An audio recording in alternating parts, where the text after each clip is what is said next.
Sorry for the interruption, sorry for the interruptions. এবার তারপরে আসছে ওই স্পিচটাতে, যেটা হচ্ছে 1942 ওনার জার্মান ম্যাগাজিনে আর্টিকেলটা, ওটাতে আসছে 42 না জার্মান ম্যাগাজিনে আর্টিকেলটাতে। এখানে দেখুন একদম ওনার প্রথম হেডলাইনটা হচ্ছে free India and her problems. This article appeared in German periodical in August 1942। Hope you are listening. এবার এইখানে টপমোস্ট প্রায়োরিটিতে কে আসছে? National army. টপমোস্ট প্রায়োরিটি কি বলছেন? টপমোস্ট প্রায়োরিটিতে যে কথাগুলো আগে উনি বলেছেন সেগুলো সব পিছিয়ে গেল, আর্মি এসে গেল একদম টপমোস্ট প্রায়োরিটিতে। The national army, building up of a national army will be a more difficult task. India has, of course, a large number of trained and experienced soldiers, and their number has been augmented as a result of the present war. But till quite recently, the Indian army was officered largely by Britishers, and in the higher ranks, the officers were exclusively Britishers. Can you listen to me? Owing to the war conditions, the Britishers have now been forced to appoint a large number of Indian officers, and the higher ranks have also been opened to a few Indians. Modern weapons like tanks, aeroplanes, heavy artillery, etc., which were formerly reserved for the Britishers, have under pressure of circumstances also been handed over to Indians. Nevertheless, the dearth of Indian officers in the high ranks remains and will present some difficulty in building up a national army. In this connection, India's chief problem will be to train up a large number of officers of all ranks within a short period, say 10 years, and thereby complete the formation of a national army. Along with the army, a navy and air force will also have to be built up, and this work will have to be speeded up as much as possible if India can enjoy peace for some time, and if the assistance of some friendly powers be forthcoming when the problem of organizing national defense can be satisfactorily solved. Topmost priority. তারপরে অন্যান্য প্রবলেমসগুলো আছে, এই যে poverty, industry, education, religion, national unity, social problems, এগুলো পরপর আসছে। Foreign trade, foreign policy, international relations, planning committee, princely states, these are coming. এবং একটা লাইন আমি মানে এবার ওয়ার্ল্ড বডি কী করে তৈরি হবে তার উনি প্রপোজাল দিচ্ছেন। India could contribute something to the common culture and civilisation of humanity in religion and philosophy, in architecture, and in planning, painting, dancing and music, and other arts and handicrafts. India could offer something unique to the world, and judging from the progress made despite the handicaps of foreign rule, I feel sure that very soon India will be able to achieve much in scientific research and industrial development. এবার আসছি আমি আরেকটা জায়গাতে, তারপর আমি এটাতে আসছি না। হ্যাঁ, এবার টোকিও স্পিচে দেখুন আপনি, সেখানে সব প্রবলেমসগুলো আসছে। সেখানেও টপমোস্ট প্রায়োরিটিতে আসছে আর্মি এবং তার ব্যাকগ্রাউন্ড আমরা সেই 1757 থেকে আমরা 1857 পর্যন্ত আমাদের কি অবস্থা ছিল, সিপাই মিউটিনির কথা, বিভিন্ন এরিয়াতে আমাদের ফ্রিডম মুভমেন্ট, এইগুলো পরপর তুলে আসছেন এবং সেই প্রেক্ষাপটে উনি আবার গুরুত্ব দিচ্ছেন একটা ন্যাশনাল আর্মির কথা এবং বলছেন, একটা জায়গাতে বলছেন একটা জায়গায় বলছেন যে ন্যাশনাল ডিফেন্সটা হচ্ছে টপ মোস্ট প্রায়োরিটি। আমার যদি ন্যাশনাল বাউন্ডারি ব্রিচড হয়ে যায়, আমার মাদারল্যান্ডের এরিয়া যদি অকুপাইড হয়ে যায়, ইফ উই লুজ আওয়ার সোভারেনিটি, তাহলে আমরা সব হারাবো। আমরা পভার্টি স্টেপ বাই স্টেপ আমরা সলভ করতে পারবো, আমরা ইন্ডাস্ট্রি স্টেপ বাই স্টেপ করতে, কিন্তু সবার আগে দরকার আমার নেশনটার বাউন্ডারিকে সেভ করা, ডিফেন্ড দ্য বাউন্ডারি। আমি যদি ল্যান্ডটাকে ডিফেন্ড করতে পারি, আস্তে আস্তে অন্যগুলো সব পরপর হয়ে যাবে। ন্যাশনাল বাউন্ডারিকে ডিফেন্ড করা, ন্যাশনাল ইউনিটিকে প্রোটেক্ট করা top most priority. Once that is gone, if we lose our sovereignty, if our land is invaded, if that goes to the hands of the foreigners, we will lose everything. যে জিনিসটা ঘটেছে প্রায় আমরা ১,৫০০ বছর পরাধীন আছি আমরা, সেটাকে প্রথম প্রোটেক্ট করতে হবে, ফার্স্ট প্রোটেক্ট করতে হবে।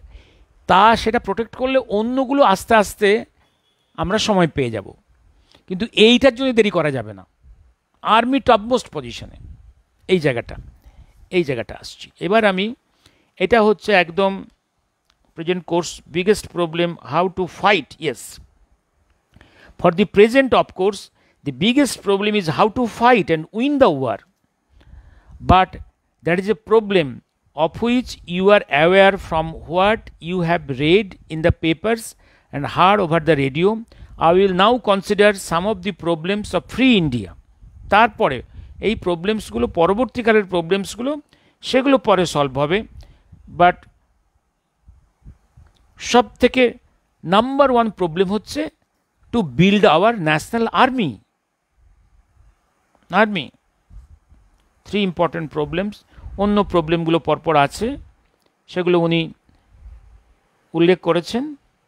এবার আমি শেষ করব। এবার দেখুন এই জায়গাটা, অর্থাৎ সুভাষচন্দ্রের কাছে উনি পরপর তার প্রবলেমসগুলোর যেগুলো প্রায়োরিটি তিনি উল্লেখ করেছেন।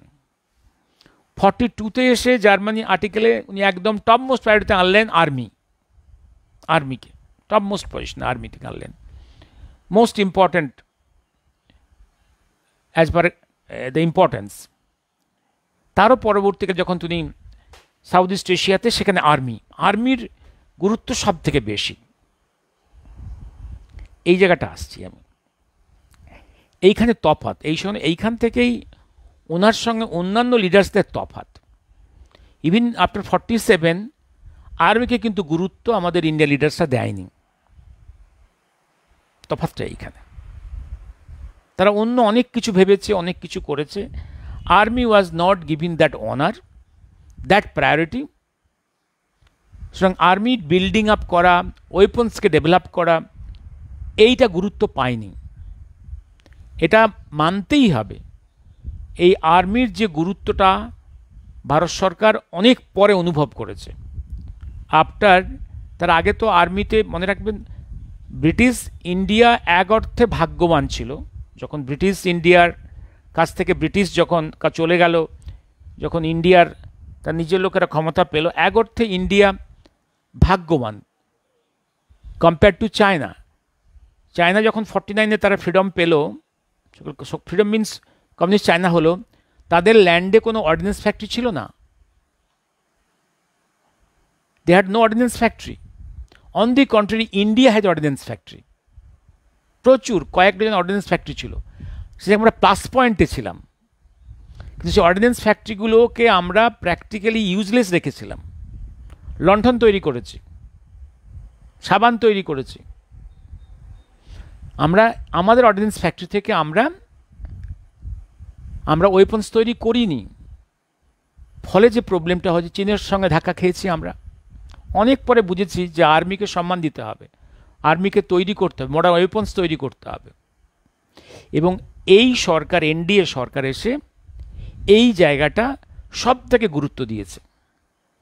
Indian boundary must be defended. Indian বাউন্ডারিতে এত স্পিডে তারা হাইওয়েগুলো তৈরি করছে for the quick communications of the army and army vehicles. Modern weapons তৈরি করছে, মিসাইল তৈরি করছে, এয়ারফোর্স ডেভেলপ করছে, নেভিকে ডেভেলপ করছে। This NDA government has given top most priority to army. আমি এইখানটাই বলবো যে এনডিএ গভর্নমেন্ট, আপনাদের শুনতে খারাপ লাগবে, নেতাজির প্ল্যানিংসকে, তার যে প্রায়োরিটিকে অনেক বেশি সম্মান দিয়েছে, এটা মানতে হবে। এবং আরেকটা জায়গায় ভীষণ সম্মান দিয়েছে, এর আগে কোনো গভর্নমেন্টের, ইন্ডিয়ার কোনো গভর্নমেন্টের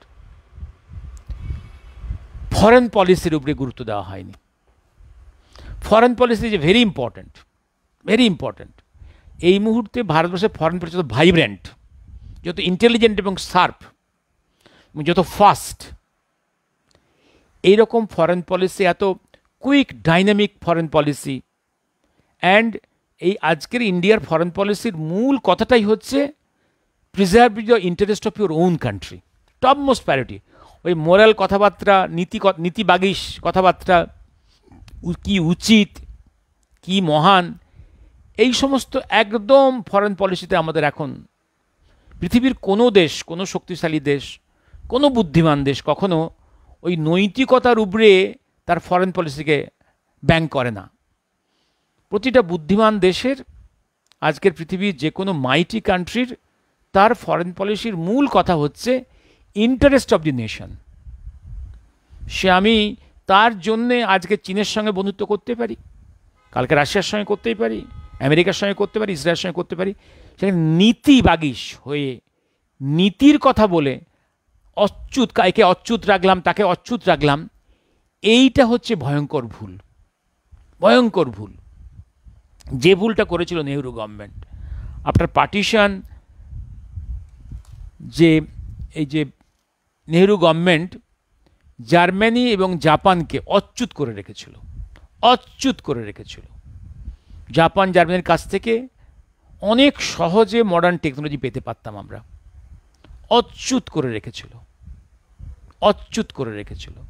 কারণ ওই দুটো কান্ট্রি একসময় সুভাষ বোসের সঙ্গে অ্যালাইন করেছিল, অ্যালায়েড ফোর্সের এনিমি ছিল, তারা ছিল আনটাচেবল।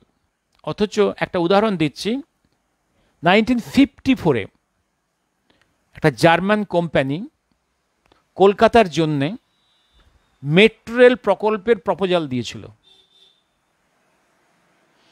খুব ইম্পর্ট্যান্ট লোকের মারফত।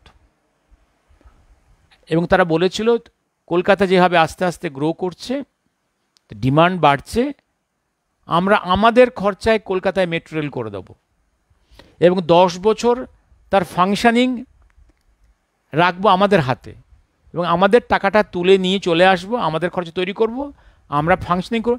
আফটার 10 ইয়ার্স আমরা মেট্রো রেলটাকে পুরো ওখানকার গভর্নমেন্টকে দিয়ে চলে আসবো, ভারতের জনগণকে পুরো দিয়ে চলে আসবো আমরা।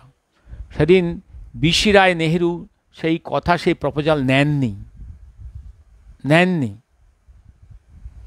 সেই মেট্রো রেল করতে হলো কবে, অনেক পরে, 70-এ এসে। তখন খরচ 20 গুণ বেড়ে গেছে। সুতরাং এই জিনিসটা, এবং ফরেন পলিসিতে আরেকটা কথায় আমরা সবসময় ইসরায়েলকে অচ্যুত রেখেছিলাম। তারা জিউজ, তারা ইহুদি, অতএব অচ্যুত তারা।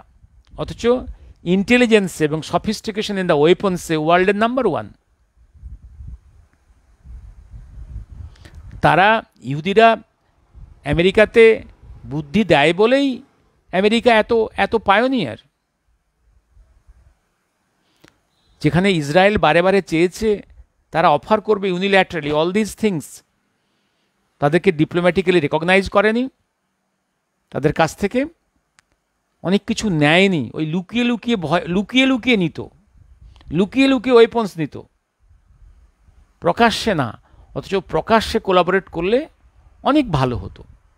পরবর্তীকালের ইন্ডিয়া গভর্নমেন্ট বা দেশাই গভর্নমেন্টের সঙ্গে শুরু হয়েছিল, we have collaborated with them, we have recognised them. ওতে মুসলিম কান্ট্রি কতখানি ক্ষিপ্ত হবে না হবে সেটা মুসলিম কান্ট্রিদের ব্যাপার, but we will look to our own interest. আমরা কেন রাখবো ইসরায়েলের সঙ্গে বন্ধুত্ব, কেন রাশিয়ার সঙ্গে, কোথায় কোন ইউরোপিয়ান কান্ট্রির সঙ্গে, কোথায় চীনের সঙ্গে কি রাখবো, সেটা আমাদের ইন্টারেস্টে।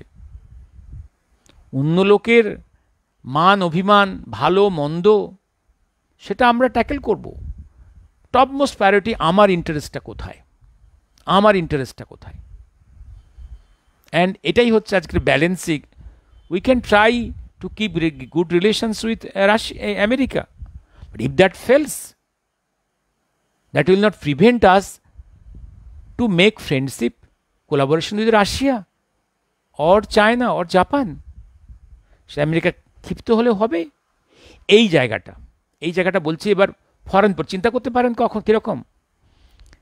Subhash Chandra in the Axis side, Germany, Japan, Italy সাইডে, অথচ তার রিলেশনস দেখেছেন উইথ রাশিয়া, যে রাশিয়া বসে আছে on the allied side, behind the curtain তার রিলেশনস, তার যেখানে ইন্টারেস্ট আমি দেখিয়েছি।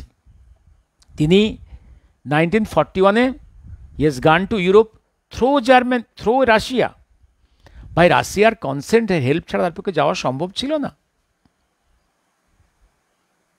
ঠিক তেমনি আবার 1944-এ যখন উনি বুঝতে পারছেন জার্মানি ফল করে যাচ্ছে, জাপান ফল করে যাবে, 1944-এর ডিসেম্বরেই, বিশ্বযুদ্ধ শেষ হওয়ার 8-9 মাস আগে, he has gone to Russia. একদম সেখানে যে কথা বলেছেন যে after the war how to proceed for the liberation of the country. রাশিয়ার সাহায্যে কিভাবে ভারতের মুক্তি সংগ্রামকে এগিয়ে নিয়ে যাওয়া হবে তার প্রোগ্রাম করে এসছেন। This is diplomacy. এই ডিপ্লোম্যাসিটা যে কোনো ভাইব্রেন্ট নেশনকে জানতে হবে এবং এটা এক্সিকিউট করতে উইথ সাহসের সঙ্গে, বুদ্ধিমত্তার সঙ্গে, শার্পনেস, উইথ কারেজ। সেই জন্য আমি আবার যে কথাটা বহুদিন থেকে বলছিলাম যে নেতাজির যে নেশন বিল্ডিংয়ের যে প্রায়োরিটি লিস্টে যেখানে আর্মির নাম্বার 1 পজিশন, সেটা এই গভর্নমেন্ট করেছে। এই গভর্নমেন্টের টপ মোস্ট প্রায়োরিটি এখন army army army army and defence, and তারপরেই হচ্ছে ফরেন পলিসি। এবং ফরেন পলিসির তার মূল কথা ছিল মাই interest of the nation, interest of my nation. এই বলে শেষ করি। শুভরাত্রি। বিমলন্দা ওয়েটিং। হোপ বিমলন্দা ইউ আর ওকে। হ্যাঁ, এইখানে, হ্যাঁ, সরি ফর দ্য ইন্টারাপশন। মাঝে একটা ফোন এসে গেল, এটা কাটতে গিয়ে ফোনটা ডিসরাপ্ট হয়ে গেল। Sorry for the interruption. Then you have to see in 2 phases। Thank you. হ্যাঁ হ্যাঁ, যে প্রশ্নটা করেছিলাম যে বলুন তো ওনার এই যে 1938 প্রেসিডেন্সি স্পিচে প্ল্যানিং সম্বন্ধে অত কথা বলতে গেলেন কেন? ঐতিহাসিক প্রেক্ষাপটটা কী ছিল? কেন প্ল্যানিং কমিশন তৈরি করলেন? তার কারণটা বলি। কারণ তার তো চিন্তাভাবনা ছিলই আগে থেকে। 1920 যখন 20 তিনি ICS ত্যাগ করে আসছেন, তখনই প্ল্যানিং। তুমি তখন যখন দেশবন্ধুকে চিঠি লিখছেন, চিঠির মধ্যেই আছে প্ল্যানিং করতে হবে। প্ল্যানিংয়ের কথা প্রথম থেকেই, কিন্তু এত প্রকাশিত বলছেন না। কিন্তু এখন এত স্ট্রাকচার ওয়েতে বলতে হচ্ছে কেন? তার কারণ 1937-এ ব্রিটিশ ইন্ডিয়ার বিভিন্ন স্টেটসে লোকাল গভর্নমেন্ট এসে গেছে। কারণ British has given India provincial autonomy in 1937 as per 1935 British India act. প্রতিটা স্টেটসে এখন বিভিন্ন প্রিন্সলি স্টেটের বাইরে প্রতিটা স্টেটসে লোকেরা মন্ত্রিসভা তৈরি করেছে, প্রভিন্সিয়াল অটোনমি, প্রভিন্সিয়াল গভর্নমেন্ট তৈরি হয়েছে, যদিও গভর্নররা ব্রিটিশ। অর্থাৎ প্রভিন্সিয়াল গভর্নমেন্টকে তো প্ল্যানিং করে এগোতে হবে, কি ইন্ডাস্ট্রি করবে, কি এগ্রিকালচার করবে, এডুকেশন কি হবে, কালচার কি হবে, এগুলো তো করতে হবে। তাই অ্যাজ এ প্রেসিডেন্ট তার দায়িত্ব হচ্ছে একটা রূপরেখা দেওয়া। আমি আগেও বলেছি এই প্রভিন্সিয়াল অটোনমি কিন্তু 1922-এ চলে আসার কথা, যেদিন লর্ড রিডিং চিত্তরঞ্জন দাসকে এই প্রভিন্সিয়াল অটোনমি অফার করেছিলেন। মদনমোহন মালব্য জিন্না রাজি হয়ে গেছিলেন। সেদিন গান্ধীরা নিজের স্বার্থে একগুঁয়েমির জন্যে এই প্রপোজালটাকে ডিসরাপ্ট করেছিলেন। নাহলে প্রভিন্সিয়াল অটোনমি আমরা পেয়ে যেতাম আরও 15 বছর আগে। আমরা 15 বছর দেরি করে পেলাম provincial autonomy through elections in the provincial levels. সুতরাং as a president of the All India Congress তার দায়িত্ব হচ্ছে একটা রূপরেখা দেওয়া, একটা লাইট দেওয়া। কিন্তু আর্মির সম্বন্ধে কিন্তু প্রকাশ্যে কোনো কথা বলছেন না, কারণ তখনও পর্যন্ত ব্রিটিশ এখানে, প্লাস ইন্ডাস্ট্রির কথা শুনেই গান্ধীর মেজাজ খারাপ হয়ে গেছে। আর্মি শুনলে তো গান্ধী মূর্ছে যাবেন, তখন তো আর্মির কথা শুনলে তো সেদিন থেকেই, সেই মুহূর্ত থেকেই গান্ধী সুভাষচন্দ্র বিরোধী হয়ে যাবেন। সুতরাং একদম টাইম নিয়ে, টাইম মেপে উনি ঠিক সময়ে আর্মিকে টপ মোস্ট প্রায়োরিটি দিলেন। হলো, এবার আসছি আমি, উত্তর দিতে পারলাম যে এই প্রেক্ষাপটে 1937-এ as per 1930 British India Act, British India provinces has got the provincial governments through elections. সুতরাং স্টেট গভর্নমেন্টসগুলোর দায়িত্ব এসে গেছে তাদের প্ল্যানিং করে industry, agriculture, education, health, hospital সেগুলো তৈরি করতে হবে। অ্যাজ এ প্রেসিডেন্ট উনি রূপরেখা দিলেন। তাতেই কিন্তু গান্ধীর মেজাজ খারাপ হয়ে গেছিল। গান্ধীর যে এই মানুষটা যদি এগিয়ে যায় তাহলে তার গান্ধীবাদ গোল্লায় যাবে।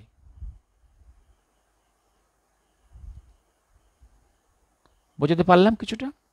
এবার আসছি আমি, আর কিছু না, সরি ফর দ্য ডিসরাপশন। আমি জানি ডিসরাপশন হয়ে গেলে আমারও অসুবিধা হয়, তার থেকে বেশি অসুবিধা আপনাদের হয়। হ্যাঁ, কি সাহস দেখুন স্যার, এখন হোম মিনিস্টার একটা বিল পাস করছেন ইন পার্লামেন্ট, কেউ তার মুখে কাগজ ছুঁড়ছে। হ্যাঁ, করবে তো। দেখুন একটা কথা বলি, ব্রিটিশ যুগ থেকে একটা নিয়ম আছে, গভর্নমেন্ট সার্ভিস হোল্ডাররা, যারা গভর্নমেন্ট সার্ভেন্টসরা অ্যারেস্ট হয়ে গেলে, 3 দিনের বেশি অ্যারেস্ট হয়ে থাকলে তাদের চাকরি সাসপেন্ডেড হয়ে যায়। তার থেকে বেশি কিছু হয়ে গেলে, একটা ক্রিমিনাল চার্জ হয়ে গেলে চাকরি চলে যায়, এবং সেটাই চলে আসছে এই ভারতবর্ষে। কিন্তু অদ্ভুত, পলিটিশিয়ানরা, এটা রুলিং পার্টির লোকেরা এটা মানবে না। তাদের জন্য তারা জেল খাটবে, জেল থেকে বেরোবে, চুরি করবে, ক্রিমিনাল অফেন্স করবে, জেলে যাবে, তবুও তাদের যেন মন্ত্রিত্ব ঠিক থাকে। এইটাই হাত পড়ে যাচ্ছে। শুভরাত্রি। আমি আজকে সিঙ্গেল পয়েন্টে একটা কথা বললাম, এবার আজকে রাখি। হ্যাঁ, সরি, আপনারা দুটো পয়েন্টেই দুটো পয়েন্টে আজকে দেখি আপনাদের কোনো কথা আছে নাকি, দেখি আমি।